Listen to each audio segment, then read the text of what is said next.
سلامونه ګرانو کتونکو، نن یو ځل بیا د افغانستان په حالاتو باندې خبره کول غواړم. تاسو ټول ته پته ده چې افغانستان کې حالات چې دي ډېر کړکېچن دي، ډېر کشیدګي ده. د حملو تعداد چې دی د طالبانو طرفه هم او د افغان فورس د طرفه هم په هغې کې بې تحاشا او خطرناکه حده پورې تشویشناکه حده پورې اضافه شوې ده. دوه اړخونه دي د دغه خبرې. یو دا چې امریکن فدرال روان دی، د هغې فورس چې کوم دي هغې روان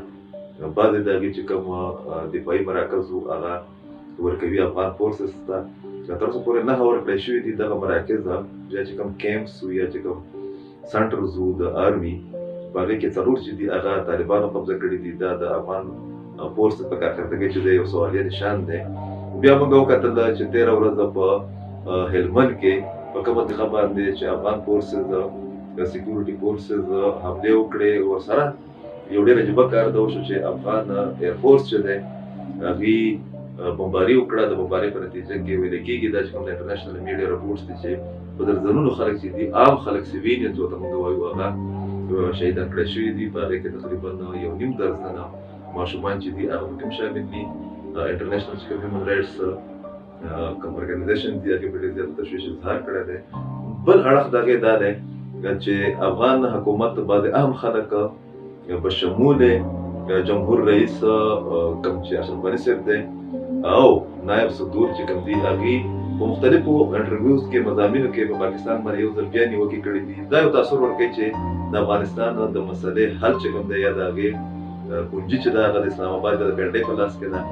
دغه صورتحال نه صرف دا چې د دواړو ملکونو په منځ کې بداعتمادي پیدا کړې ده، بلکې کشیدګي چې ده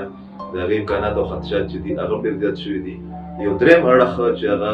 موږ ته پریشر بټ ډینجرس ډیولپمنټ ورته ویلی شو د ریجنل پیس په حواله باندې، هغه د پاکستان په مختلفو سرحدي علاقو باندې موږ د باجوړ مثال وکتو، موږ د وزیرستان مثال وکتو، موږ د جوب بلوچستان مثال وکتو چې دا ټول پښتني علاقې دي او په بارډر باندې واقع دي. هلته کې د افغان ځمکې نه داسې حملې وشوې چې د هغې په نتیجه کې تقریبا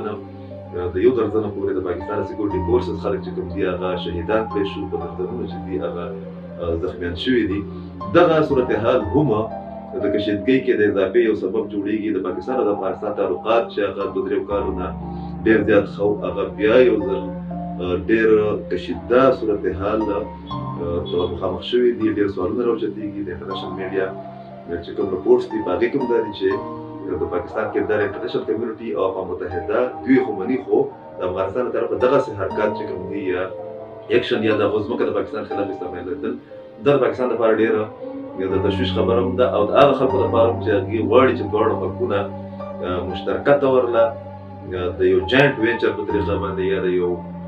جاینټ میشن په طریقه باندې د امن دپاره د ریجنل پیس دپاره امن دپاره کار وکړي، هغه به ډېر زیات متاثره کېږي. پرون بله ورځ د نیویارک ټایمز چې ډېر معتبر اخبار دی د امریکې د هغې یو هیډلاین دی او هغه د دغه پوره صورتحال چې دی د هغې عکاسي کوي. امریکا د دغه هر څه برای راست ذمه داره ده، ایران د دې ذمه دار دی، سعودي عربي ذمه دار دی، بعضې نور ملکونه چې دي انډیا د هغې ذمه دار دی، یو سټیک هولډر دی. خو د بدقسمتۍ نه زمونږ افغان حلقې چې کوم دي، افغان حکمرانان، افغان میډیا، زمونږ پښتانه نشنلستان چې کوم دي، مشران چې کوم دي، هغې صرف په پاکستان باندې روایتي طور ګوتې اوچتوي. حالانکې 2 ورځې مخکې جو بایډن چې هغه د امریکا صدر دی، هغه یو ځل بیا د پاکستان د کردار نه صرف دا چې اعتراف کړی دی بلکې ستایلی هم دی. نیویارک ټایمز چې کوم هیډلاین ورکړی دی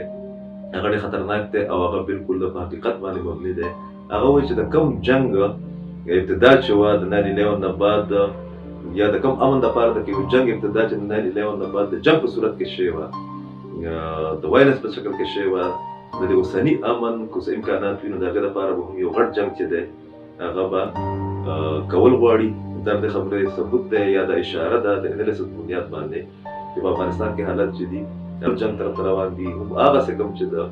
9/11 نه مخکې په افغانستان کې کوم صورتحال جوړ شوی و 2-3 میاشتې مخکې یا د 9/11 نه فوراً بعد چې په یو میاشت کې کومې حملې کېدې، عام خلک چې دي هغې نه ډېر زیات خبر شوي، یا د جنیوا اګریمنټ نه بعد د ډاکټر نجیب الله صاحب د فورسز په منځ کې او د افغان مجاهدینو په منځ کې شوی. دغه پوره صورتحال چې دی د دې خبرې تقاضا کوي چې د پاکستان او د افغانستان حکومتونو له پکار دا دي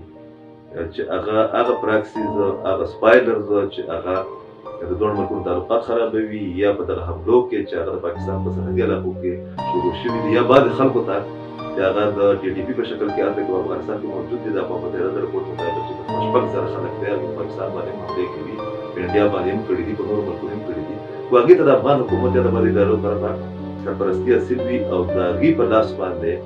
د پاکستان په فورسز باندې حملې کېږي نو دا به د پاکستان لپاره مصرف دا چې د تشویش باعث وي په کوم چې پاکستان الریډي احتجاج هم کړی دی بلکې د دې ډېره خطرناکه خبره دا ده چې پاکستان چې کوم کوششونه کوي په افغانستان کې د امن لپاره هغه به هم ډېر زیات متاثره کېږي او د ډېر زیات نقصان چې دی د بده مرغه به افغانستان ته رسېږي پکار ده چې د افغانستان حکمرانان د افغانستان میډیا او زموږ نیشنلست فورسز چې کوم دي هغه په دې وانه تاریخي پیس کې په دې خطرناک پیس کې په دې کې ډېر د احتیاط او د ذمهوارۍ او د صبر نه کار واخلي ډېره مننه